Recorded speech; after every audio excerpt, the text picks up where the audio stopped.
નમસ્કાર. નિર્માણ ન્યૂઝની વિશેષ રજૂઆત ઝીરોર કાર્યક્રમ સાથે હું છું યજ્ઞ ત્રિવેદી. દર્શક મિત્રો, આજે ફરી એકવાર ચર્ચા વિચારણા કરવા જઈ રહ્યા છીએ એક મહત્વના મુદ્દાને લઈને. એમ કહેવાય કોઈ નવી બાબત નથી, આ બહુ જૂની બાબત છે, પણ દર વખતે આ સવાલ રાજ્ય સરકારને આપણે અહીંયાથી પૂછીએ છીએ, જવાબ આવે છે કે ના અત્યારે તો આની ઉપર કામ કરી રહ્યા છીએ, પણ ક્યાંક નક્કર કામગીરી થતી નથી, એટલે આ પ્રકારની પરિસ્થિતિ જોવા મળતી હોય છે. સુરતના સારોલી કડોદરા રસ્તા પરનો જે ઘટના સામે આવી છે, જેમાં મેટ્રો બ્રિજના સ્પાનના 2 ભાગ થઈ ગયા હોય તે ઘટના સામે આવી. બીજી બાજુ ક્યાંક અમરેલીની વાત કરું તો અમરેલીનો એક સ્ટેટ હાઈવે બનાવવામાં આવ્યો. અમરેલીના સ્ટેટ હાઈવેના બ્રિજ ઉપરના પણ 2 ભાગ જોવા મળ્યા. પેલું કહેવાય ને કે રસ્તો બનાવવા માટે જે સળિયા અત્યારે તો નાખવામાં આવતા હોય ને, તે સળિયા પણ દેખાવા લાગ્યા. વાત કરું સુરેન્દ્રનગરની. સુરેન્દ્રનગરમાં એક બ્રિજ બનાવ્યો, 2 મહિના પહેલાં જ બનાવ્યો હતો. 2 મહિના પહેલાં સુરેન્દ્રનગરમાં બ્રિજ બનાવ્યો, એમાં પણ એક સાઈડમાં ક્યાંક એમ કહેવાય ને કે જે ગાબડા પડ્યાના દ્રશ્યો પણ સામે આવ્યા છે. હું મારી પીસીઆરની ટીમને કહેવા માંગીશ કે તે અત્યારે તો વિઝન બતાવે. જે પ્રમાણે આપ દ્રશ્યો જોઈ રહ્યા છો તે અત્યારે તો અમરેલીના છે. અમરેલીમાં આપ જે રીતના દ્રશ્યો જોઈ રહ્યા છો કે અત્યારે હાલ તો જે બ્રિજ પર અત્યારે એમ કે તિરાડો પડી ગઈ છે, સળિયા અત્યારે હાલ તો દેખાવા લાગ્યા છે. અને બીજી બાજુ આ જે અત્યારે હાલ તો બદતર હાલત જોઈ રહ્યા છો તે અત્યારે સ્ટેટ હાઈવેની છે, બીજી કોઈ અન્ય બાબત નથી. આ અત્યારે સ્ટેટ હાઈવેની આ પ્રકારની હાલત છે. આ જે દ્રશ્ય છે સુરતના સારોલી કડોદરા રસ્તા ઉપર જો મેટ્રો બ્રિજ જે બનતો હતો તેના જે સ્પાન છે તેના 2 ભાગ થઈ ગયાના દ્રશ્યો સામે આવી રહ્યા છે. નીચે ખૂબ જ મોટી સંખ્યામાં વાહનોની અવરજવર થઈ રહી છે, પણ ક્યાંક અત્યારે સવાલ પણ એ યથાવત છે કે અત્યારે આ પ્રકારની પરિસ્થિતિ કેમ જોવા મળી છે. બીજી બાજુ અત્યારે સુરત હોય કે પછી અમરેલી હોય, અને ત્યારબાદ વાત કરવાની છે સુરેન્દ્રનગરની પણ. સુરેન્દ્રનગરમાં આપ જે રીતના દ્રશ્યો જોઈ રહ્યા છો કે એક બાજુનો જે રસ્તો હતો તેમાં સળિયા દેખાવા લાગ્યા છે. હવે સવાલ અત્યારે થતો હોય છે કે ચલો વરસાદનું પેટર્ન બદલાય છે, એક્સેપ્ટ કરીએ છીએ આપણે, પેટર્ન બદલાઈ અને ક્યાંક વધુ વરસાદ અમુક જગ્યાએ પડ્યો, હજુ અમુક જગ્યાએ અત્યારે તો ઓછો વરસાદ પડ્યો, પણ કેમ આ પ્રકારની પરિસ્થિતિ? મુદ્દાઓ પર ચર્ચા વિચારણા કરીશું. મુદ્દાઓ પર ચર્ચા વિચારણા કરવા માટે અમારી સાથે જોડી ગયા છે ભાવિકભાઈ રાજા, કે જેઓ સામાજિક કાર્યકર્તા છે.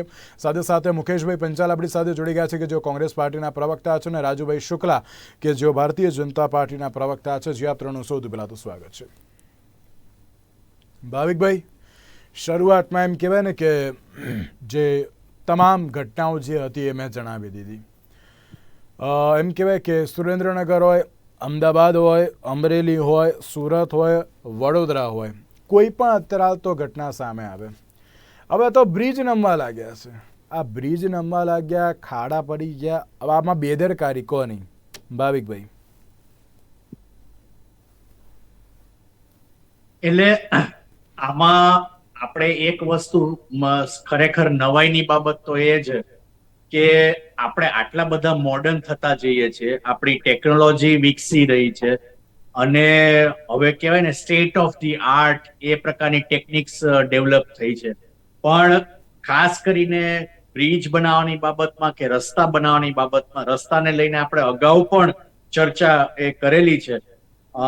એ ખરેખર સમજાતું નથી કે એવું તે શું મટીરિયલ વપરાય છે, અથવા તો કઈ ટેકનિકથી આ બ્રિજ અને રસ્તાઓ બને છે કે એ આટલા વરસાદમાં તૂટી જાય છે કે ખતમ થઈ જાય છે. હવે જો ખરેખર આપણે ઉત્તર પૂર્વના જે રાજ્યો છે કે પૂર્વના રાજ્યો છે એના સાથે જો આપણે કમ્પેરિઝન કરીએ તો આપણો વરસાદ તો કશો જ નથી.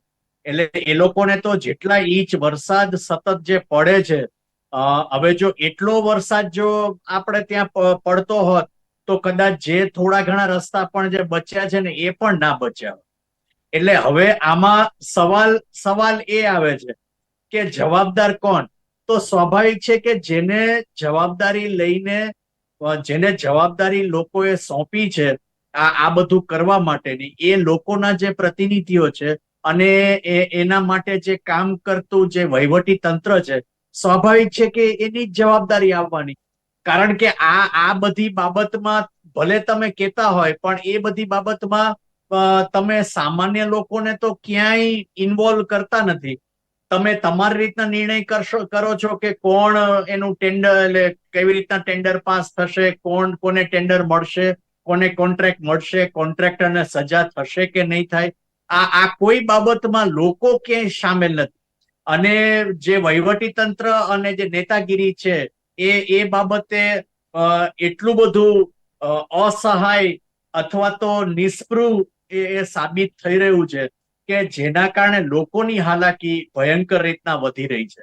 એટલે થોડા દિવસ પહેલા બિહારમાં જે ઘટના બની, એવી ઘટના ક્યાંક ગુજરાતમાં પણ સામાન્ય ના થઈ જાય, એ સૌથી ચિંતાનો વિષય છે મારા મતે. યજ્ઞભાઈ, સવાલ અત્યારે જ ઉપસ્થિત થતો હોય છે કે રોડ અને રસ્તા બનાયા પછી છે ને આ પ્રકારની પરિસ્થિતિ સર્જાઈ, તો હવે જવાબદાર કોણ? મુકેશભાઈ, શું કહેશો?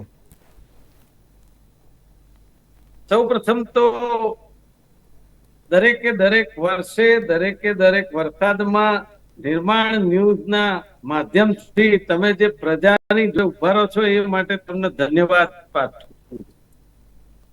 બીજી વાત એવી છે કે આ ગુજરાત સરકાર જે છેલ્લા 26 થી 30 વર્ષથી ચાલી રહી છે ગુજરાતમાં, એની અંદર બ્રિજ તૂટવો, રોડ તૂટવો, બ્રિજ બેસી જવો કે બ્રિજમાં 135 જણાના મોત ભેટે, અને તમે અમરેલીની વાત કરી, સુરેન્દ્રનગરની વાત કરી, રાજકોટની વાત કરી, ભાવનગરની વાત કરી અને બિહારની પણ અહીંયા વાત થઈ. હું એવું કહું છું કે હમણાં કદાચ બીજેપીના પ્રવક્તા એવું પણ કે અમે કામ કરીએ છીએ તો આવું બધું થાય છે ને, આવું કે કારણ કે 30 વર્ષની સરકાર હોય તો સરકાર આપણે જે પ્રજાના પૈસા જે ટેક્સના આવે છે એનો વહીવટ જે સુચારું સગવડતા આપવા માટેનો વિકાસ કરવા માટે સરકાર હોય તો એને કામ તો કરવું જ પડે. પણ જો એ કામ આવું કરે તો પછી મને એમ થાય છે કે આમાં જવાબદારી કોની? હમણાં એક સવાલ એવો પણ તમે કરે તો કઈ વિચાર મૂક્યો કે આમાં આખરે વારંવાર આવું થાય તો આનું જવાબદાર કોણ? તો હું મારી દ્રષ્ટિએ મેં જે આટલા વર્ષોનો મારો અનુભવ, મારું અવલોકન અને જે રોજબરોજ જોઈએ છીએ જોતા એમ થાય છે કે ગુજરાતની પ્રજા જવાબદાર છે. કારણ કે મેં એવું સાંભળેલું છે ભારતીય જનતા પાર્ટીના અને સરકારના પ્રતિનિધિ દ્વારા કે તમે ગમે તે કહો, પ્રજા અમને મત આપે છે ને, વારંવાર ચૂંટે છે ને, તમે ઘરે બેઠા છો, અમે તો ચૂંટાઈએ છીએ ને. એટલે હવે તો ગુજરાતની જનતા ઉપર જ આવ્યું ભાઈ. કારણ કે જો તો એ બ્રિજ બનાવશે તો આવું બનશે, રોડ બનાવશે તો આવા બનશે. અને તમે આ જે મેટ્રોનો બ્રિજ જે આજે બેસી ગયો, તમે વિચાર કરો કે એ જે મેટ્રો ચાલવાની છે જેને પબ્લિક ટ્રાન્સપોર્ટ કહી શકાય, એ પબ્લિક જયારે મેટ્રોમાં બેસે ત્યારે એને પહેલા તો આ યાદ આવે કે પેલો બ્રિજ બેસી ગયો હતો. તો એ મેટ્રોમાં કોઈ વિશ્વાસથી બેસી શકે ખરું? આ એક સવાલ છે, તમે સમજો.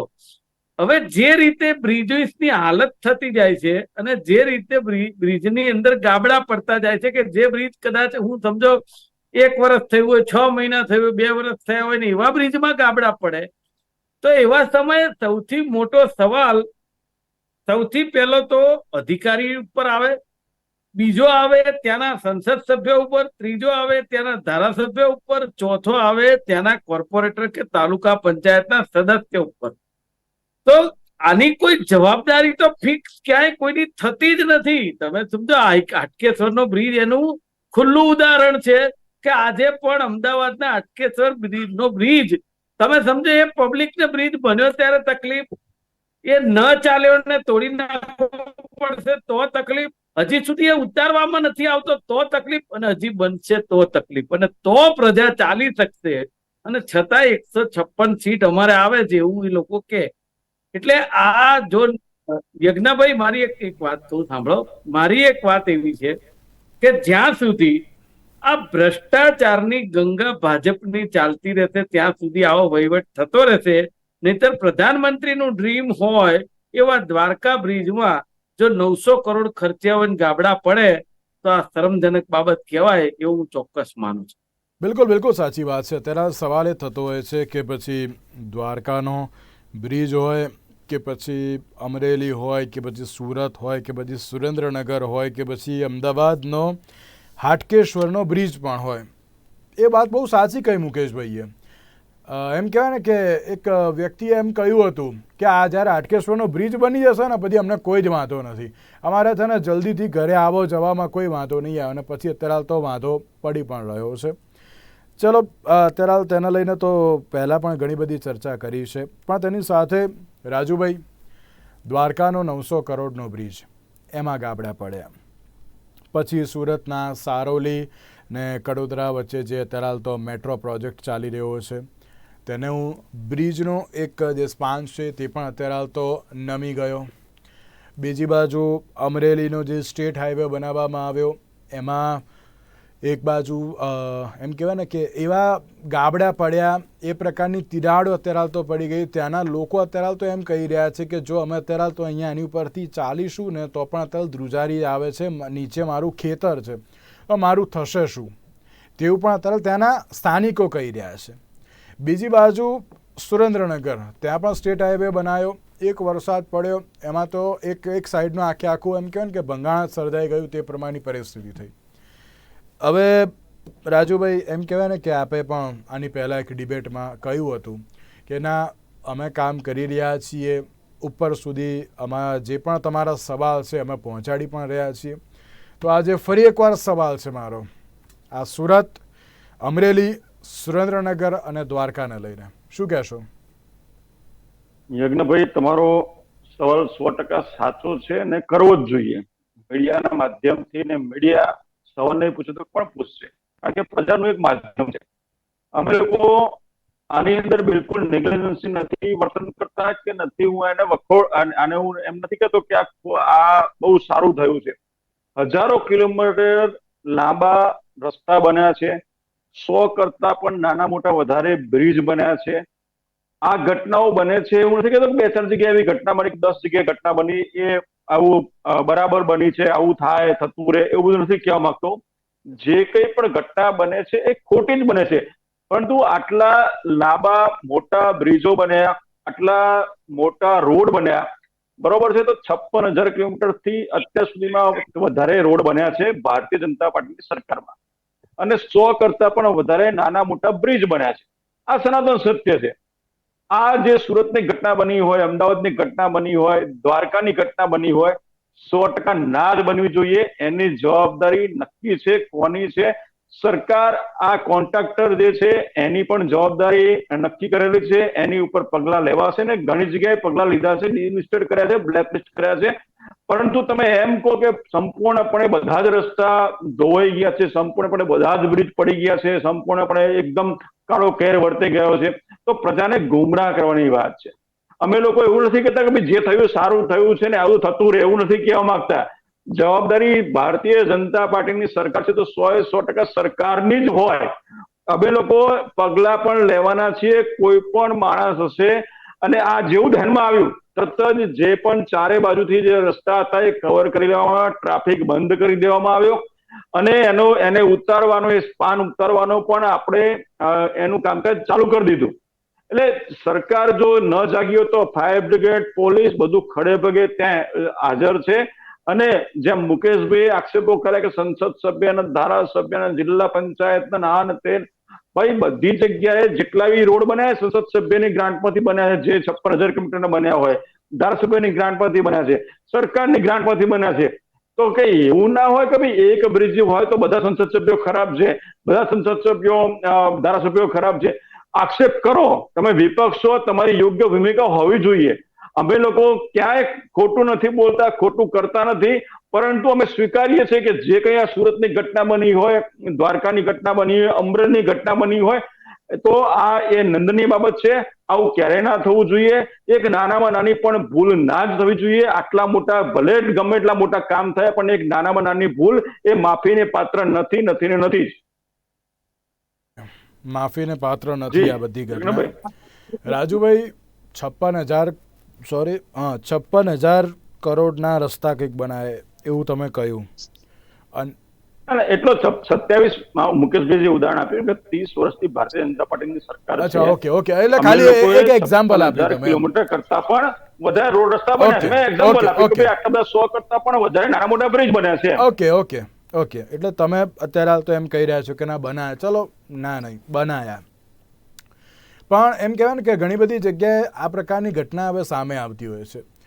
રાજુભાઈ, એમ કહેવાય ને કે પહેલાં જો આ પ્રકારની ઘટના સામે આવે ને તો રાજ્ય સરકાર તેમાંથી ક્યાંક અત્યારે હાલ તો સમજતી હોય છે, પછી ચલો એ કોન્ટ્રાક્ટરને બ્લેક લિસ્ટેડ પણ કરતી હોય છે, બધી કોન્ટ્રાક્ટરને કંઈક કામ નથી આપતી, બધી જ બાબત હોય છે, પણ આ એક બાદ એક રિપીટ થતી હોય છે. તેનું શું આપણે હમણાં વિઝનમાં પણ જોયું ને કે અત્યારે જે પ્રમાણે અત્યારે સળિયા દેખાવા લાગ્યા હોય કે પછી આખો પેલો કહે ને રોડ અત્યારે હાલ તો જે એમ કહેવાય ને કે અત્યારે હાલ તો પડી જતો હોય, આ પ્રકારની બધી ઘટનાઓ અત્યારે હાલ તો જે સામે આવતી હોય છે. તો રાજુભાઈ, આ બધી બાબતોથી ક્યાંક અત્યારે શીખવું પણ બહુ જરૂરી છે ને કે ના અત્યારે ચલો પહેલાં આ બધું બન્યું, આ મીડિયાએ આટલા બધા સવાલ કર્યા, મીડિયાએ એમ કહ્યું કે આ બધું યોગ્ય નથી, તો પણ અત્યારે રિપીટ જ અત્યારે થઈ રહ્યું છે ને. અમે લોકો અમારી જવાબદારીમાંથી ભાગતા નથી. પહેલા તો તમે મીડિયા વાળાએ બતાવ્યું, બહુ સરસ કામ કર્યું, મીડિયા જાગૃત છે અને એ ભારતના 4 આધાર સ્તંભનો એક સ્તંભ છે. અમે લોકો એને હંમેશા માન સન્માન આપીએ છીએ અને સ્વીકારીએ છીએ. પરંતુ જ્યાં વાત આવતી હોય કે ભાઈ અમરેલીની વાત આવતી હોય કે અમદાવાદના કોઈ પણ રોડ રસ્તા ધોવાણની વાત આવતી હોય, 100% સ્વીકાર્યું છે. પરંતુ જ્યાં સાબેલાધાર વરસાદ સૌરાષ્ટ્રમાં પડ્યો તો ત્યાં થોડા ઘણા રસ્તા ડેમેજ થવાના છે, એ કન્ફર્મ વસ્તુ છે, એ સ્વીકારીને પણ ચાલવું પડે કે ભાઈ કુદરતી હોનારત હોય તો રસ્તા થાય, એમાં પણ સ્વીકારવું પડે. પણ જે આ ઘટના બની છે એ ઘટના બિલકુલ ચલાવી ન લેવાય. જે તે જવાબદાર અધિકારી હશે, જવાબદાર કોન્ટ્રાક્ટર હશે, જે કંઈ અંદર વિજિલન્સ તપાસ કરવાની હશે તો એ પણ થશે. અને આ જે કન્સ્ટ્રક્શન કંપની છે, તો કોન્ટ્રાક્ટર છે, એને ડિલિસ્ટર કરવા સુધીની પણ કાર્યવાહી થશે. જી, તમામ પ્રકારની કાર્યવાહી થશે અને અમે કાર્યવાહી કરી રહ્યા છીએ. મુકેશભાઈ. હવે યજ્ઞભાઈ, જે રાજુભાઈ કીધું ને કે ભારતીય જનતા પાર્ટીએ વાત કરી, એની સાથે મારી ટોટલ સંમતિ છે વિરોધ પક્ષની એક મુકેશ પંચાલ તરીકે, બરાબર. પણ આ જે એમણે કહ્યું ને આટલા બધા રોડ બનાયા, આટલા બધા બ્રિજ બનાયા, તો આપણને 30 વર્ષથી જનતા શેના માટે ચૂંટે છે? તમે બધા ટેક્સના પૈસા લીધે રાખો ને કઈ કામ ના કરો, એના માટે આપણને ચૂંટે? કામ તો કરવા જ પડે ને ભાઈ. પૈસા આપે છે પ્રજા ટેક્સના, જીએસટી 2 લાખ કરોડ રૂપિયા આવે, તેના માટે આપણે એ કામ કરવા માટે આપણને ચૂંટ્યા હોય, આપણે એ કામ કરવાનું. પણ જે યજ્ઞભાઈ તમે પણ કહ્યું, ભાઈ ભાવિકભાઈએ પણ કહ્યું ને મેં પણ કહ્યું કે જે બ્રિજ બને તરત તિરાડ પડે. વ્હાઇટ ટોપિંગ રોડ અત્યારે બન્યા છે, તમે જુઓ કે આજે હેડિંગમાં છે ગુજરાત સમાચાર કે કયા મીડિયા મેં જોયું કે આખો વ્હાઇટ ટોપિંગ રોડ 2 ફૂટ પાણી. મને એમ થાય છે કયું એવું કામ તમે મજબૂતાઈથી કરો છો, એ બ્રિજ હોય, રોડ રસ્તા હોય કે કોઈ પણ જગ્યાએ, કે જેની અંદર ત્રુટિ નથી આવતી એ શોધવાનું રહ્યું. હવે તમે સમજો, તમે એમ કે આટલું બધું કરીએ છીએ, તમે હાઈવે ની અંદર, હું રાજકોટ જુનાગઢ અત્યારે હમણાં જઈને આવ્યો છું, તમે સમજો કે ત્યાં એ હાઈવે ઉપર અમુક જગ્યાએ ટોલ ટેક્સ પણ લેવાય છે, છતાંય હાઈવે ઉપર ખાડા છે. ચલો એની ફરિયાદ તમારે કોને કરી મને કહો? ચલો તમે યાર ટેક્સ તો તમે જીએસટી આપો છો, ઇન્કમ ટેક્સ આપો છો, ટોલ ટેક્સ આપો છો, અને છતાંય જો તકલીફ આની આજ હોય તો તમને કોઈ કહે નહીં. અને તમે એમ કહો કે વિરોધ અમે જવાબદારીથી ભાગતા નથી, પણ જવાબદારી નિભાવતા નથી સાહેબ. મેં સંસદ સભ્ય ધારાસભ્યને બધાને સસ્પેન્ડ કરવાની વાત નથી કરી, તમે ઊંધું સમજ્યા. મેં કહ્યું કે હાટકેશ્વરનો બ્રિજની હાલત જે થઈ, ત્યાંના કોર્પોરેટર, ત્યાંના ધારાસભ્ય, ત્યાંના સંસદ સભ્ય અને ત્યાંના જે જવાબદાર અધિકારી બધાને સસ્પેન્ડ કરો. જો તમે સાહેબ 2 વર્ષમાં રિઝલ્ટ કે બીજી વાર બ્રિજ બનતો હશે ને, એ સંસદ સભ્ય 5 આટા મારશે, અધિકારી 25 આટા મારશે, કોર્પોરેટરે આટા મારશે, કારણ કે મત લેવા તો એ જ જાય છે. તમે સમજો, પ્રજાના પ્રતિનિધિ તરીકે મત લેવા આપણે જઈએ છીએ, તો આપણા વિસ્તારમાં બ્રિજ બનતો હોય તે જોવા જવાની જવાબદારી આપણી છે, એવું ચોક્કસ માનું. પછી એ તમે માનતા કે ના માનતા મને ખબર નથી. અચ્છા, હવે તમે એવું કહો છો કે પ્રતિનિધિનું ધ્યાન હોય જ છે, બધી નજર હોય જ છે, તો પછી એ જવાબદાર છે એ જે બન્યું એના ઉપર. એટલે જો બને તો બેની અંદર 100% ભારતીય જનતા પાર્ટીની ચૂંટાયેલી પાંખ જવાબદાર છે. એવું ચૂંટાયેલી પાંખ કે છે કે અધિકારીઓ અમારું સાંભળતા નથી, આ ધારાસભ્યો કે છે, સંસદ સભ્યો કે છે, અને કેટલી વાર મીડિયામાં આવ્યું. તો પછી હવે મને એમ થાય છે કે જે રીતે સરકાર ચાલી રહી છે યજ્ઞભાઈ, એની અંદર તમે અપેક્ષા ન રાખી શકો કે આવનારા દિવસોમાં હવે વધારે ધ્યાન લેવાશે. આ તો તમે રોડ રસ્તાની વાત કરી, આવી અનેક હમણાં જે મેં બીજી ડિબેટ કરી એમાં બી આ જ હાલત છે કે જંતુનાશક દવાની, એમાં બી પ્રોબ્લેમ આ જ છે. કહેવાનો મારો મતલબ એવો છે, જ્યાં સુધી અધિકારી રાજ અને જે અમલીકરણ છે એ નહીં થાય ને ત્યાં સુધી પરિસ્થિતિ આ રહેવાની. આપણે ડિબેટ જે કરીએ છીએ યજ્ઞભાઈ એટલા માટે કરીએ છીએ કે રાજુભાઈ એક ભારતીય જનતા પાર્ટીના સરકારના પ્રતિનિધિ છે, અમે વિરોધ પક્ષના છીએ, અને ભાવિકભાઈ એ એમને નિષ્ણાત પ્રમાણે જે વાત કરે, આ વાતને દૂર કરવાની કોશિશ થાય પણ માત્ર ડિબેટ થાય છે, વારંવાર આની વાતો રિપીટ થાય છે. આ વાતને લઈને મારો વાંધો છે, અને બીજું કઈ આગળ કહેવું નથી. સાચી વાત છે. અત્યારે હાલ તો મેં એ જ કહ્યું ને કે અત્યારે હાલ ચર્ચાઓ આપણે કરીએ છીએ, અત્યારે હાલ તો જે રાજ્ય સરકાર સુધી પણ અત્યારે હાલ તો આપણે અવાજ પહોંચાડે, પણ રાજ્ય સરકાર અત્યારે તો અમલીકરણ ક્યારે કરશે એમ કહેવામાં આવે છે કે અત્યારે હાલ તો અમે અમલીકરણ કરીશું કરીશું કરીશું, પણ ક્યારે કરશો? ભાવિકભાઈ, અધિકારી રાજને લઈને પણ સવાલ થઈ રહ્યો છે અને અમલીકરણને લઈને પણ અત્યારે તો સવાલ થઈ રહ્યો છે. બહુ ચોક્કસી બાબત છે કે જ્યારે રોડ અને રસ્તા બને છે, નવા બની જાય, ફોટા પડાવવા માટે પહેલાં પહોંચે છે, પણ આ પ્રકારની પરિસ્થિતિ થતી હોય ત્યારે અત્યારે હાલ તો કંઈ જ નહીં. શું કહેશો? ના, સાચી વાત છે. જે એકચ્યુઅલી વાત વારંવાર જે આવે છે કે અમે આટલા બ્રિજ બનાવ્યા, આટલા રસ્તા બનાવ્યા, આ તે બધું, પણ તમને કીધું કોણે? તમે ક્યારે સામાન્ય લોકોને પૂછ્યું છે કે ભાઈ અમારે આટલા બ્રિજની જરૂર છે કે નથી? અથવા તો સામાન્ય લોકોએ ક્યારે આવીને રજૂઆત કરી કે ભાઈ અમારે આ ટ્રાફિકની તકલીફ છે તો તમે આ રસ્તો બનાવો કે આ બ્રિજ બનાવો? આખું રાજ્ય જાણે છે કે આ બધા જે રોડ, રસ્તા, ફ્લાયઓવર, એ બધા જે કામ ચાલે છે એ કોન્ટ્રાક્ટરોને જે વેપાર કરાવવા માટે આખા એ ચાલી રહ્યા છે. અને એનો વેપાર એટલો બધો બેફામ ચાલે છે, એ કોન્ટ્રાક્ટરો તો બેફામ છે જ, એની સાથે સાથે અધિકારીઓ પણ એકદમ બેફામ છે.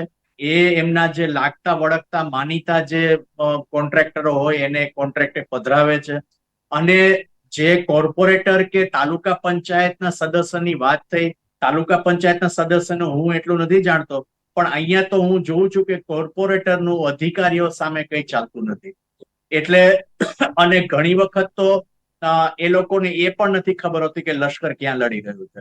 એટલે વાત એ છે કે આપણે આ કર્યું, પણ એમાં લોકોની ભાગીદારી ક્યાં? પહેલી વસ્તુ. બીજી વસ્તુ એ કે લોકો પ્રત્યેની એમની જવાબદારી કેટલી?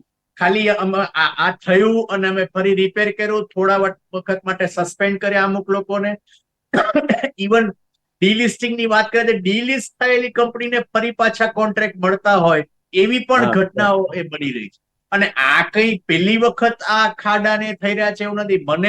મને એમ છે કે રાજ્યમાં રસ્તા અને ફ્લાયઓવર એ બનવાનો જે ઇતિહાસ છે રાજુભાઈ કહી રહ્યા છે, એ ઇતિહાસ અને એમાં ખાડા પડવા અને ભૂવા પડવા કે એ બેસી જવું, એની જે ઘટના છે એનો ઇતિહાસ, એ બંનેમાં કઈ બહુ ફરક નથી. જ્યારથી રસ્તા ને ફ્લાયઓવર બનતા આવ્યા છે ત્યારથી એમાં ખાડા ને ભૂવા ને પડતા આવ્યા છે. આપણે અનેક વખત એમાં ચર્ચાઓ કરી છે, પણ સરવાળે એનો નિવેડો આવતો નથી. આજે મને એક બાબત બહુ આનંદદાયક સત્તા પક્ષની એ લાગી કે એમને પહેલી વખત એવું થયું કે વિપક્ષ ઉપર ડાયરેક્ટલી કોઈ વાંક ઢોળ્યો નથી. અને એ સારી બાબત છે કે પક્ષાપક્ષીની તૂતુ મેમે થવાના બદલે જો યોગ્ય રીતના કામ થાય અને યોગ્ય રીતના પગલા લેવામાં આવે, અને ખાસ કરીને મારું તો માનવું છે કે લોકોની ભાગીદારી